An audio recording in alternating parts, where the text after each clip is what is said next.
It's hard to walk around Beijing without running into someone pitching to an investor. I look at e-residency as a way to turn a country into a platform. You know, when President Obama starts to mention, hey, something's going on in Kansas City, you know you're making some sort of waves.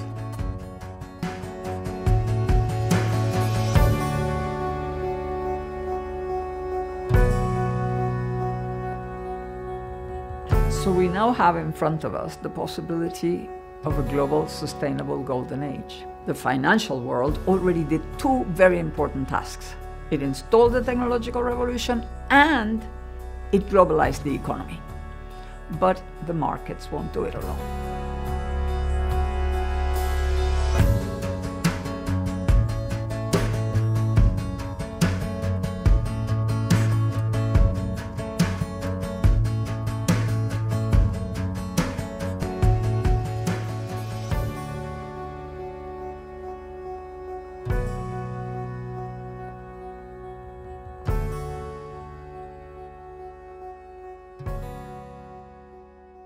Welcome to the historic Hanover Heights Antiques and Arts District.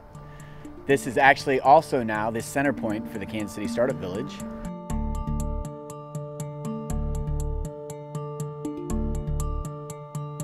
This is the first neighborhood in the world to get Google Fiber. Tech entrepreneurs gathered here to support one another in their entrepreneurial efforts and activities, but also to take advantage of this amazing broadband speed that is 1 gigabit per second. We had been selected from among over 1,100 cities that competed for this, and they chose Kansas City as their starting point. And I asked them why, and they said it was because the city is very easy to work with.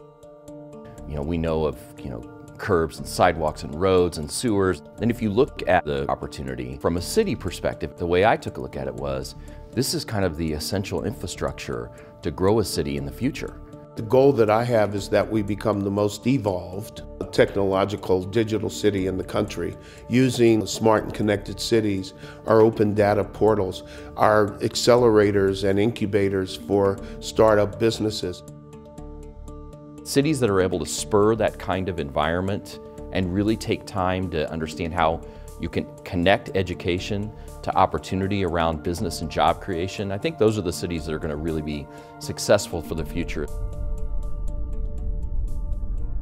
In 2012, Google chose Kansas City to get Google Fiber, the first city in the world to get it.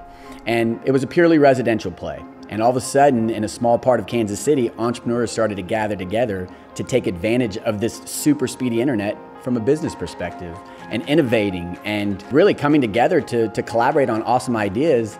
And I think it caught Google a little bit off guard, but I think they were pleasantly surprised. Putting fiber across the city means you're digging into the streets, you're getting into the sewers, you're going into people's yards. These things take time and they're fairly complicated on the ground. And so we went out and engaged our community at large. I gave hundreds of presentations to anybody would hear me. And so we host a number of events here at the Village Square, just bringing everybody together, talking about ideas. And it turns out that a lot of the residents are entrepreneurial themselves and didn't even know it. So it's pretty cool. I think the biggest impact with Google Fiber coming to Kansas City was less so much about the service to the businesses as it was the kind of entrepreneurial culture that it generated. I was a really frustrated sustainable designer and architect trying to find the right tool out there that allowed me to understand all these different aspects that are important to sustainable design. My friend said, why don't you build it? There's this hackathon thing happening, and you might actually have access to people who could help you build this tool. So over that weekend, we did a proof of concept, and then I continued to run with the project and get some great support and actually create a business out of it. You won't have to go very far to speak to local leaders to understand that the creation and the building of small business is the fundamental building block for any city. And we know some of those businesses will grow here and leave, but there are going to be some that grow here and stay, and that can make all the difference. We're standing now in front of the Homes for Hackers house. The Homes for Hackers program was started by Ben Barrett. Had a crazy idea that Kansas Cityans, Midwesterners are so hospitable they would probably open up their homes and give entrepreneurs from around the country free rent, free room and board just to connect to Google Fiber and innovate and hack around on this crazy awesome service. So here we are entering now what we affectionately call Startup Alley. And we call Startup Alley because there is 1, 2, 3, 4, 5 startup properties that back up to it. And this becomes kind of a channel for entrepreneurs to walk back and forth. Bye. We constantly run into each other here. There's amazing conversations that happen in an alley.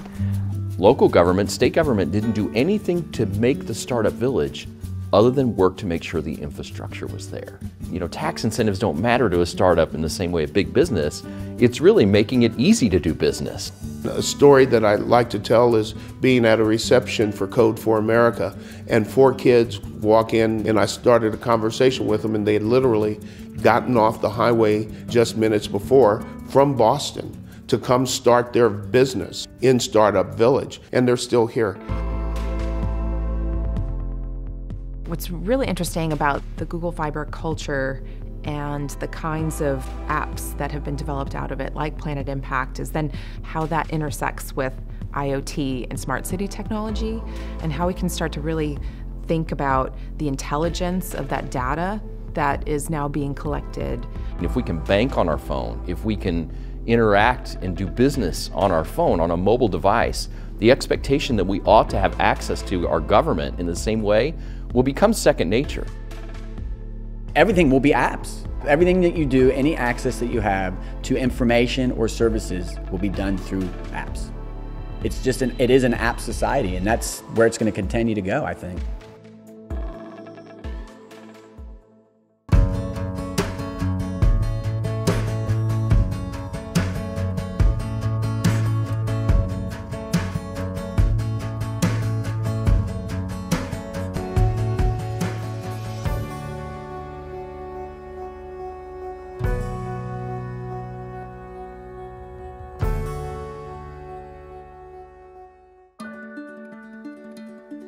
The unique thing about Chinese startups is just the crazy pace at which they scale. I myself have 2 examples of US startups I've invested in, and my peers have invested in very similar startups in China. And fast forward 1 year, the Chinese company is at 1,000 people, 30 different cities, and the US startup is still at 12 employees, still growing very quickly compared to Silicon Valley standards, but not at the same scale that we see in mainland China.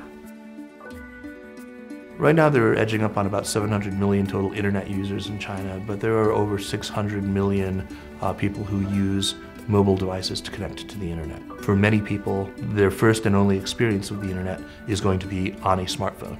Just in the areas where we're now active, things like food delivery, in restaurant dining, in movie theater ticketing, in travel, hotel, we estimate that it's about 1.5 trillion US dollars in 2015, and that's set to double in the next 4 or 5 years. Beijing has tens of thousands of startups and many hundreds of VCs, and it has the most active, I would say, early stage startup. So we're talking about accelerator, incubator sort of ecosystem, I think anywhere outside of the US. There is a whole street of just accelerators and early stage firms. It's hard to walk around Beijing without running into someone pitching to an investor. Startups, entrepreneurs, people, even a couple of guys making an app in a co-working space. This is really on fire in China, and I think much of this owes to fairly enlightened government policy that has, from the very top level, if you look at the 13th five-year plan and the premium placed on R&D investment, on innovation, tax incentives, offering the right kinds of infrastructure investments, and it's paying off. You're seeing a ton of very innovative startups. Angel investing and seed investing in China was really virtually non-existent about 3 years ago. And the government, because they pushed it so hard in the media and really enacted a lot of policies that really helped jumpstart the ecosystem.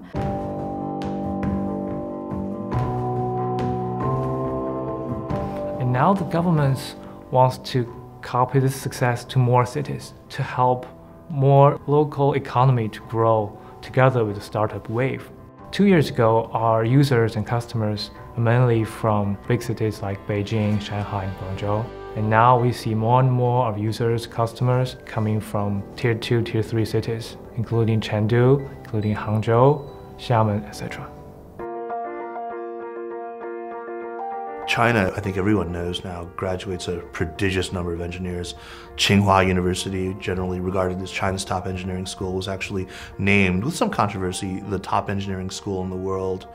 It's commensurate with its population. China's about a fifth of the world and graduates about a fifth of the world's engineers.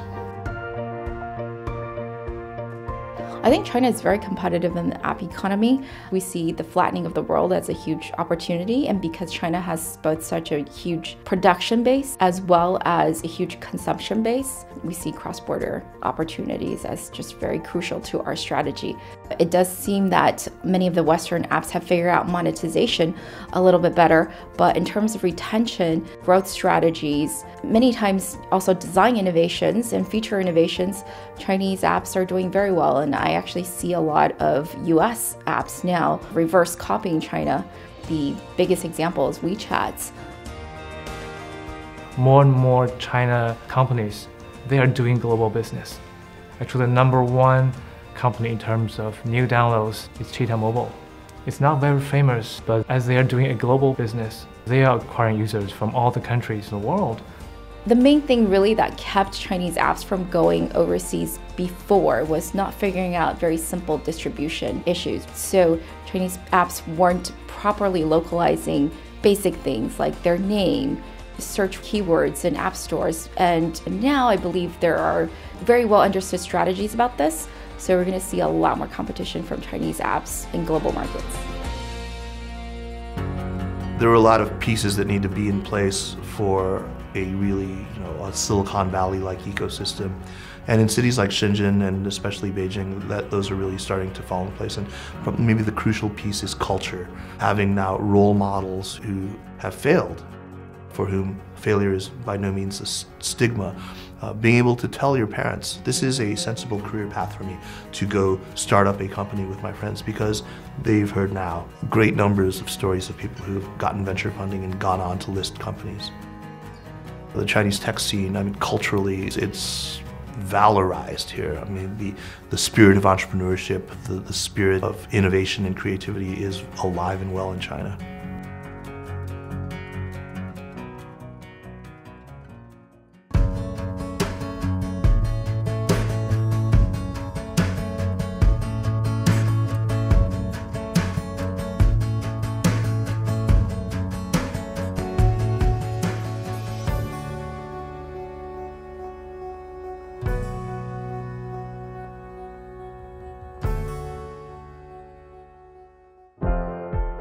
When I started my businesses, maybe now 15 years ago, there was really no ecosystem for tech entrepreneurs, and you really have to be a self-starter and somewhat of a contrarian to believe that you could build a successful company in Europe.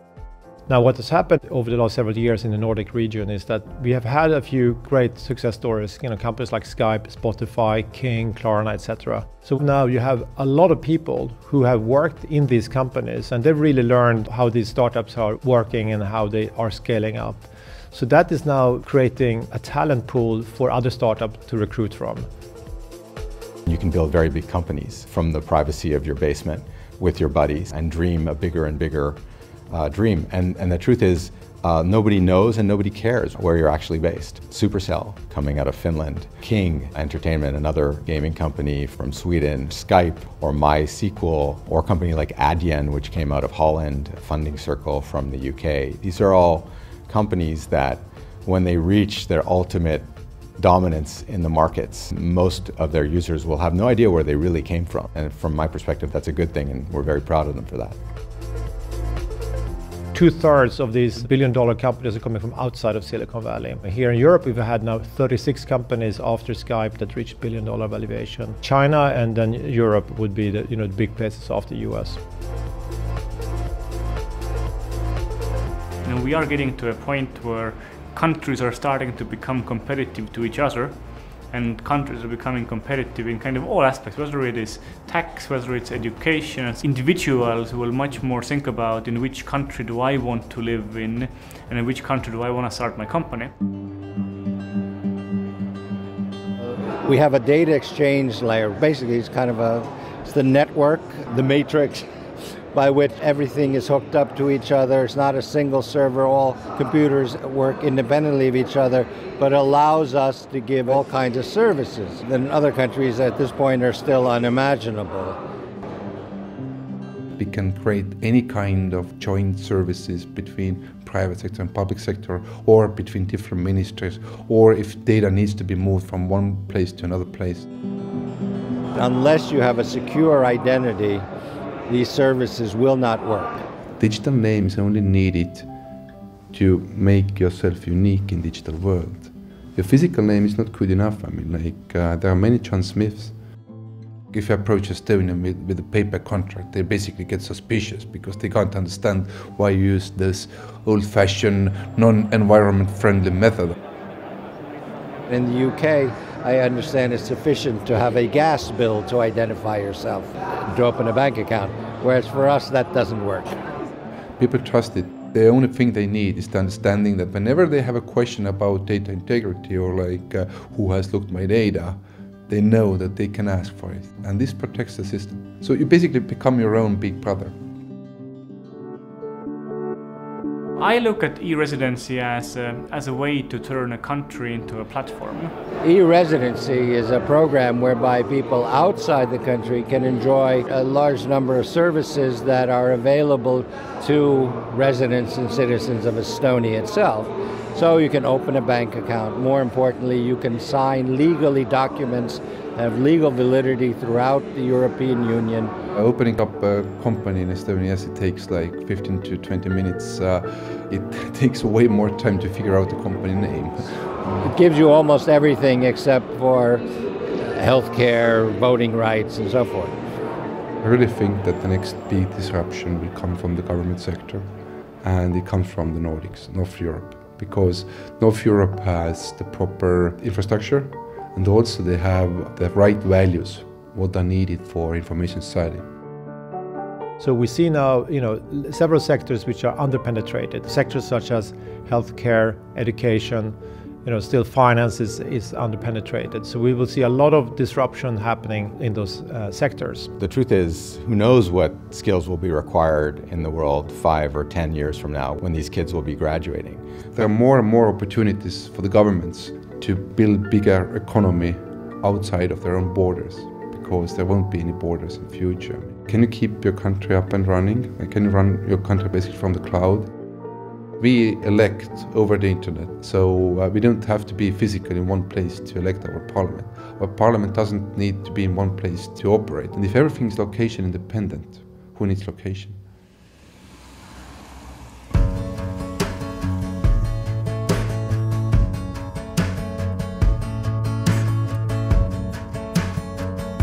This is actually the 5th technological revolution. The first one was the so-called Industrial Revolution in England. The next one, railways and telegraph. The third one was transcontinental railways with cheap steel, plus transoceanic telegraph and steamships, so it was the first globalization. After that came the whole automobile revolution. And now we have the internet, which is another huge infrastructure that changes everything. It's interesting to see that every revolution has had a golden age. In the second half, precisely after the bubble collapse, after the recession and so on, then is when the golden age comes, the Victorian boom, the after-war boom, the Belle Epoque, etc. One of the wonderful things about the smartphone is that it helps skills and education across the world. So we could have a rising of everybody, a lifting of all boats. The market, the financial world, already did 2 very important tasks. It installed the technological revolution and it globalized the economy. But the markets won't do it alone. We need governments to act, and to act very clearly and in a concerted, convergent way. In order to get growth, we now need to have a direction that will allow growth to happen without reaching the limits of the planet. And that, I think, is enormously possible. We can have a global sustainable golden age based on the information revolution. In about 30 years, we could have a wonderful world where all the developing countries are developed, all the advanced world workers are back into a good life, and of course, everybody would have the smartphone serving as the retail service center of the whole thing. And then we'll have another revolution and another turbulent wave of change. That's how capitalism works.